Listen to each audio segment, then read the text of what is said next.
పద్మా, పద్మా, ఇన్నేళ్లుగా నన్నంటి పెట్టుకున్న ఒంటరితనం ఈ పూటతో పారిపోయింది. నా మనస్సులోని వెలితి నీతో నిండిపోయింది.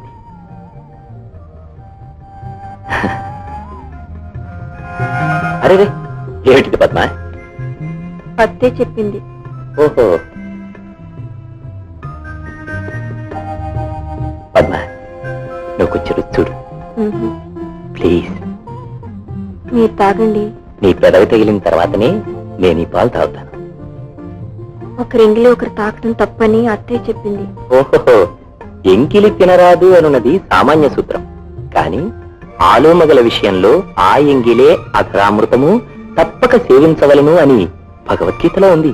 అయ్యో, అపచారం అపచారం. ఏ, భగవద్గీతను గురించి అలాగైనా మాట్లాడేది? భగవద్గీత సృష్టించిన ఆ దేవుడు భార్యాభర్తలను సృష్టించింది అందుకేగా. చాలండి, మరి ఏదైనా మాట్లాడండి.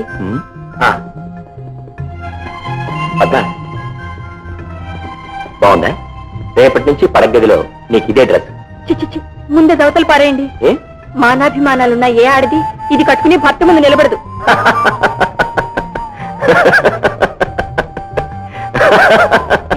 నవ్వుతారే? ఏం లేదు, నాకిప్పుడు ఇది నవదంపతుల మొదటి రాత్రి సంభాషణలా లేదు, కోర్టులో వాది ప్రతివాదుల సంవాదంలా ఉంది. నేనేం చెప్పినా నీకు నచ్చడం లేదే.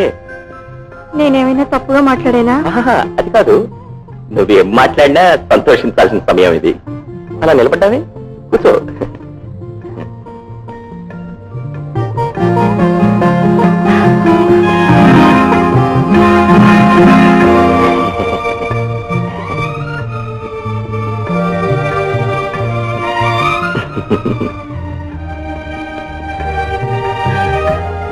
అవును పద్మా, నీకు ఒక్కపోయడం లేదు?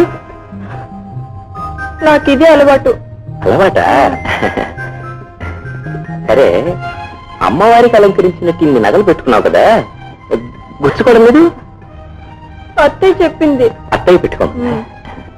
అత్తయ్య, మీ అత్తయ్య ఇంకేమీ చెప్పలేదా?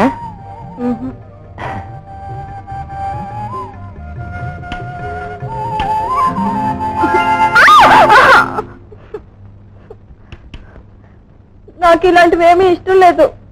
పద్మా, పద్మా, పద్మా, భయపడ్డావా? నన్ను క్షమించు పద్మా. నీకు విషయం చెప్పాలి. నేను ఎన్నో దేశాలు తిరిగాను, ఎంతమందో ఆడపిల్లలను చూశాను, కానీ ఎవరికీ మనసు ఇవ్వలేదు. ఎందుకో తెలుసా? ఆ ఆనందాన్ని నా జీవితంలో భాగం పంచుకునే భార్య దగ్గరే పొందాలని. చూడు పద్మా,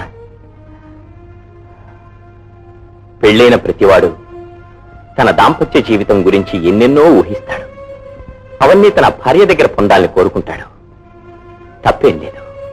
కానీ సిగ్గు వల్లనో లేక సాంప్రదాయాల సంఖ్యల వల్లనో తన భార్య సహకరించకపోతే ఆ భార్యాభర్తలు బ్రతుకులో అందం చూడలేరు, ఆనందం పొందలేరు. పద్మా, నిన్ను బలవంతంగా నేనేమీ కోరను. నన్ను మనస్ఫూర్తిగా అర్థం చేసుకోవాలని నా ఆశ. ఆశ తీరడం తీరకపోవడం నీ చేతుల్లో ఉంది. ఇవాళ కాకపోతే రేపు వెళ్ళు, వెళ్ళి పడుకో.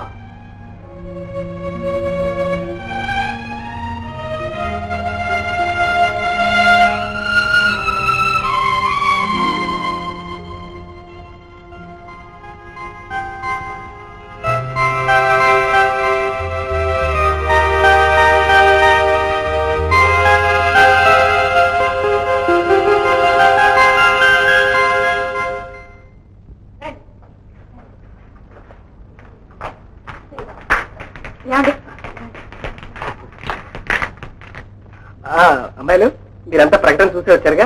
నేను కొన్ని విషయాలు చెప్తాను, వినండి. నాకు అందమైన అమ్మాయిలు కావాలి. మీరు నా ముందు నగ్నంగా నిలబడాలి. నేను మీ సౌందర్యాన్ని చిత్రీకరిస్తాను. మీకు ఇష్టమేనా? ఏమన్నారు? ఏమిటైనా మాటలు? మీరేమనుకోకండి, వారి మాట తీరే అంత. ఇదొక కళా కేంద్రం. ఇక్కడ వారు ఒక కళాకారులు. మీరు వారి ముందు నిలబడ్డప్పుడు మిమ్మల్ని ఒక అందమైన పువ్వుగాను పవిత్రమైన శిల్పంగానూ చూస్తారే గాని వారి మనసులో ఎటువంటి దురాలోచన ఉండదు. వారి భార్యగా నేను హామీ ఇస్తున్నాను. అసలు ఈ విషయం ఇక్కడ పనిచేసే వాళ్ళకు కూడా తెలియనివ్వం. అలా చూస్తారే, నలుగురు ఏమన్నా అనుకుంటారని భయపడుతున్నారా? వెనక వైపు నుంచి ఒక వాకిలు ఏర్పాటు చేశాం. మీరందరూ అటు నుంచి వచ్చి వెళ్ళొచ్చు. ఏమంటారు? విజయ్, ఏమిటిది? వీళ్ళంతా వెళ్ళిపోతున్నారే. మనం విషయాలని కరెక్ట్ గానే చెప్పామే. పర్వాలేదులేండి, ఇందులో తప్పేం లేదనుకునే వాళ్ళు ఒక్కళ్ళైనా ఉండకపోతారా?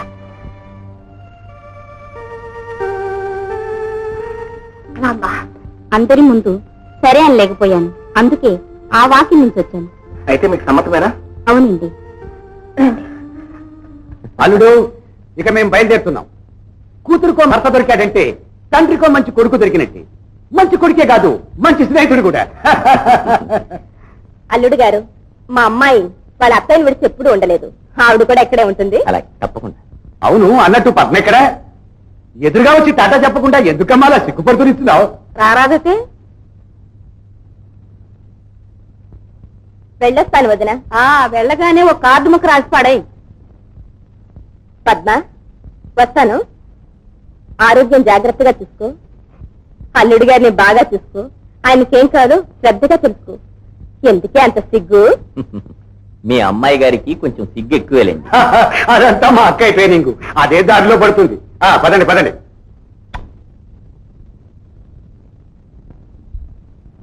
అమ్మ ముద్దుకి ముందు నా బుక్ ఇచ్చే. బుక్స్ ఎక్కడికి వెళ్ళావు? ముందు కాఫీ తాగండి.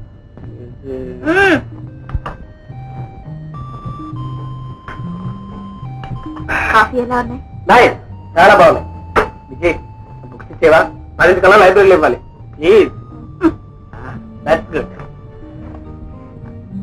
ఏమండి, ఏడు ఉండద్దు, వెళ్ళి స్నానం చేయి. మీరు కూడా రండి, ఇద్దరం కలిసి చేద్దాం. నాకు ఇంకా చాలా టైం ఉంది. ముందు నువ్వు స్నానం చేయి. అబ్బా, ఏమిటి విజయ్, నన్ను డిస్టర్బ్ చేయద్దు. వెళ్ళి స్నానం చేయి. వెళ్ళమంటుంటే.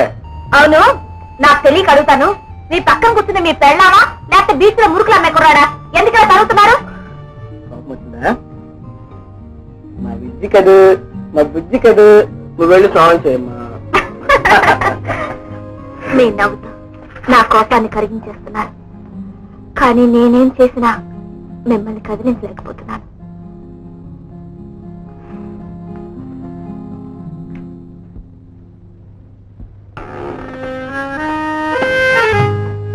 ఏమండి, ఏమండి మర్చిపోయారు? ఎవరు మర్చిపోయాను, కొంచెం చెప్పి పెడతారా?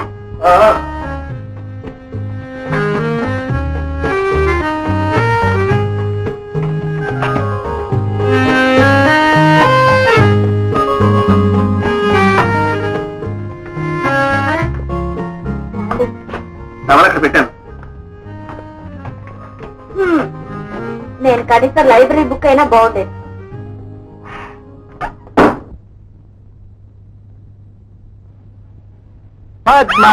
అయ్యో వదలండి, వదలను. నన్ను తాకండి. వదలను. అత్తయ్య, అత్తయ్య, అత్తయ్య ఎందుకు ఇప్పుడు? స్నానం చేయకుండా ఏమిటండి ఆటలు? కాగుళ్ళగా తాల నాకేమీ పెద్దరాగా కనిపించడం లేదు. తరహా భాష్, కాపురానికి వచ్చి ఇంకా వారం రోజులు కూడా కాలేదు, అప్పుడే నా తరహా ఏమిటో నీకు అర్థమైపోయిందన్నమాట. ఇప్పుడే కాదు, మీరు పెళ్లి చూపులకు వచ్చినప్పుడే అర్థమైంది. అలాగా? కానీ నీ తరహా ఏమిటో నాకేమీ అర్థం కావడం లేదు. అయితే నేను మీకు నచ్చలేదా? అరే, ఏదో ఎగతాళిగా అంటే అలా అయిపోతావేంటి? ఇదిగో ఇదిగో, అలా మూతి ముడుచుకోవడం నాకు ఇష్టం ఉండదు. మీరు ప్రతిదానికి విసుక్కుంటున్నారు, నాకేదో భయంగా ఉంది. వెళ్ళి స్నానం చేయండి. అలా నిలబెడతారే, వెళ్ళండి వెళ్ళండి. వెళ్తా. వెళ్తాననకూడదు, వెళ్ళొస్తానని. వెళ్ళి వస్తా. కోపం వచ్చిందా? లేదే. ఓ, అలా మూతి ముడుచుకుంటారే? నేనా? కొంచెం నవ్వండి. ఆ నవ్వు చూడు, ఒట్టి పాపాయ్. దిష్టి తీయాలి. పద్మా, ఏమండి, కొంచెం ఆ టవల్ తెచ్చిస్తావు? బీరోలో ఉంది, తీసుకోకూడదు. భలేదనివే, నేను బయటికి వెళ్ళరాను. అరే కొంచెం లోపలికి వచ్చి తినకూడదు ఈయన చాలా మార్చాలి. ఏమిటి నన్ను మార్చాలా చాలా బాగుంది నా తల్లే.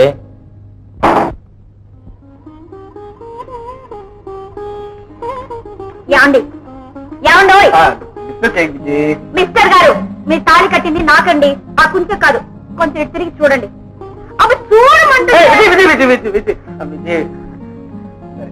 నీకేం కావాలో చెప్పు.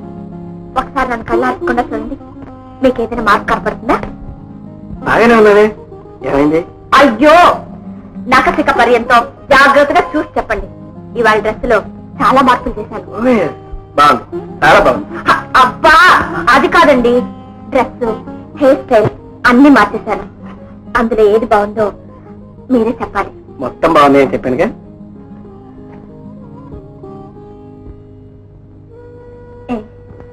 నువ్వైనా చెప్పు, నేను అందంగా ఉన్నానా? నా డ్రెస్, హెయిర్ స్టైల్ బాగుందా? నీకు ఆయనకి ఏమీ తేడా లేదు. ఏమన్నా మిస్టర్ గారు, ఇంకాసేపట్లో ఆ మోడల్ గర్ల్ వస్తుంది. ఆమెనైనా కాస్త సానుభూతితో చూసి పెయింట్ చేయండి, లేకపోతే ఆమె కూడా అరిగి వెళ్ళిపోతుంది.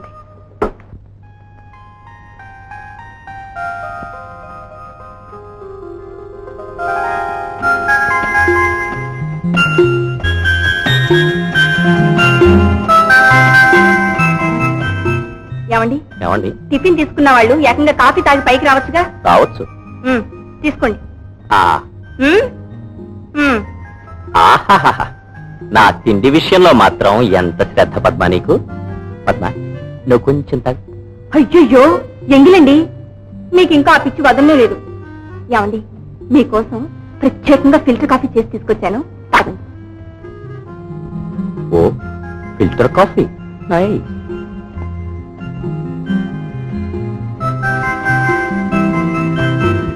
బ్రహ్మాండం పద్మ, బ్రహ్మాండం. పద్మ నీ చేతి కాఫీ తాగినప్పటి నుంచి నాకు కాఫీ మీద ప్రీతి పెరిగింది. నువ్వు గనక ఒక్క గుక్క వేసిస్తే నీ మీద కూడా ప్రీతి పెరుగుతుంది.